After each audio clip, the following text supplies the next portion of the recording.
महाराष्ट्रातील मत्स्य उद्योग मंत्रालयाच्या अंतर्गत राबवण्यात येणाऱ्या विविध योजनांमध्ये कोट्यावधी रुपयांचा भ्रष्टाचार झाल्याचा गंभीर आरोप महाराष्ट्र संघर्ष समितीचे अध्यक्ष झाकीर तांबोळी यांनी केला.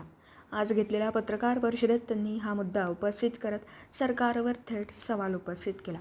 तांबोळे म्हणाले की राज्यात भारतीय जनता पक्षाच्या सरकारच्या माध्यमातून विविध मंत्रालयांद्वारे विकास कामं सुरू असली तरी त्याचबरोबर मोठ्या प्रमाणात भ्रष्टाचारही होत असल्याचं दिसून येतं. या भ्रष्टाचाराला जाब कोण विचारणार असा थेट सवाल त्यांनी यावेळी उपस्थित केला. हा प्रकार वेळीच थांबवला नाही तर महाराष्ट्र संघर्ष समितीच्या वतीने तीव्र आंदोलन छेडण्याचा इशाराही त्यांनी दिला. या पत्रकार परिषदेला दिग्विजय पाटील, मुझफ्फर समिती, सोहेल इनामदार, पवन झेंडे, प्रतीक पाटील यांच्यासह अनेक कार्यकर्ते उपस्थित होते. पत्रकार राजेंद्र शिंदे, झी न्यूज. सांगली जिल्ह्यामध्ये मत्स्य व्यवसाय विभाग जो आहे, या फक्त सांगली जिल्ह्यामध्ये या विभागात 100 कोटीचा घोटाळा जवळपास झाल्याची शक्यता आहे.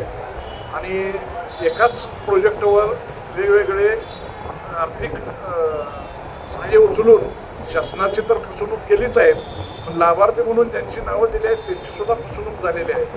आणि या सगळ्या घोटाळ्याचा भांडाफोड महाराष्ट्र संघर्ष समितीने केलेला आहे. याच्या सगळ्या घोटाळ्याचा पुराव्यासहित जे काही डॉक्युमेंटेशन आहे ते माननीय आयुक्त मत्स्य व्यवसाय विभाग मुंबई यांना देण्यात आलेलं आहे. याचे मंत्री नितेश राणे यांच्या कार्यालयात हे सगळं देण्यात आलेलं आहे. माननीय लोकायुक्त मुंबई यांना हे पुरावे सगळे देण्यात आलेले आहेत. व या सगळ्यांना आम्ही विनंती केलेली आहे की सदर घोटाळ्यामध्ये जबाबदार असणारे तत्कालीन अधिकारी, यांच्या असणारे पूर्ण रॅकेट यांच्यावर तत्काळ फौजदारी कारवाई करावी, यांच्या मालमत्ता जप्त कराव्यात व परत असा कुठलाही घोटाळा होणार नाही अशा प्रकारची कारवाई आपल्याकडून व्हावी अशी आमची मागणी आहे. आणि हे फक्त सांगली जिल्ह्यातला विषय आहे. संपूर्ण महाराष्ट्रातला जर आपण विषय पाहिला तर ती कितीतरी कोटी रुपयाची घोटाळा झाली असण्याची शक्यता नाकारता येत नाही. मंत्री नितेश राणे जे स्वतःचं काम सोडून इतर बडबड करत फिरत असतात, जे त्यांचा मेंदू संपावर गेला आणखी जीप ओव्हरटाईम करते अशा प्रकारचं काम त्यांचं सुरू आहे. त्या नितेश राणेंनी बाकीचे व्यवसाय धंदे बंद करून आपल्या विभागात काय चाललंय इकडं लक्ष द्यावं आणि हा घोटाळा उघड करावा. अन्यथा आमचे मित्र म्हणले त्याप्रमाणे एकतर ह्या दोषींना शिक्षा द्यावी, अन्यथा तुम्ही यामध्ये सामील आहे असा तो संदेश जाईल. धन्यवाद. नमस्कार, मी कॉम्रेड दिग्विजय पाटील, महाराष्ट्र संघर्ष समिती उपाध्यक्ष. संबंध महाराष्ट्राला सांगली जिल्ह्यात झालेल्या एका घोटाळ्यासंदर्भामध्ये आवाज उठवत आहोत. मत्स्य विभागामध्ये 100 कोटीचा भ्रष्टाचार झालेला आहे सांगली जिल्ह्यामध्ये, ज्याच्यामध्ये बोगस लाभार्थी एकाच ठिकाणावरती 3 योजनांचा लाभ घेतलेला आहे.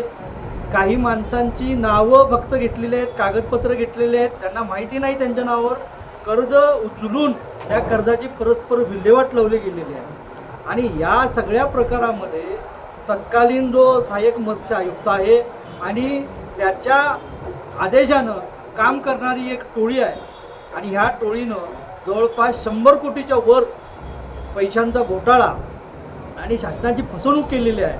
त्यांच्यावरती त्वरित कारवाई व्हावी अशी आम्ही मागणी केलेली आहे. ती सांगली जिल्ह्याच्या लेवलला मंत्रालयात सुद्धा केलेली आहे. आणि या सगळ्याचं पालकत्व घेणारे नितेश राणे या विभागाचे जे मंत्री आहेत त्यांनी तात्काळ याच्यामध्ये लक्ष घालावं, अन्यथा महाराष्ट्रभर या प्रकारे होणारा जो गैरव्यवहार आहे त्याला तेच जबाबदार आहेत, तेच पाठीशी घालतायत आणि त्याच्यामुळे हे सगळे फोफावत आहे.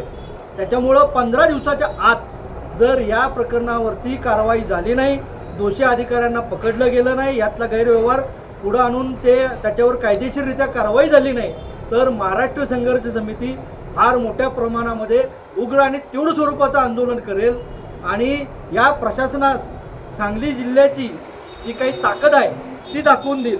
महाराष्ट्र संघर्ष समितीचं आंदोलन काय असतंय हे दाखवून देईल. हा आमचा इशारा आहे. 15 दिवसात एकतर कारवाई करा, नाहीतर आमचं समर्थन आहे या घोटाळ्यांना असं तर जाहीर करा. धन्यवाद.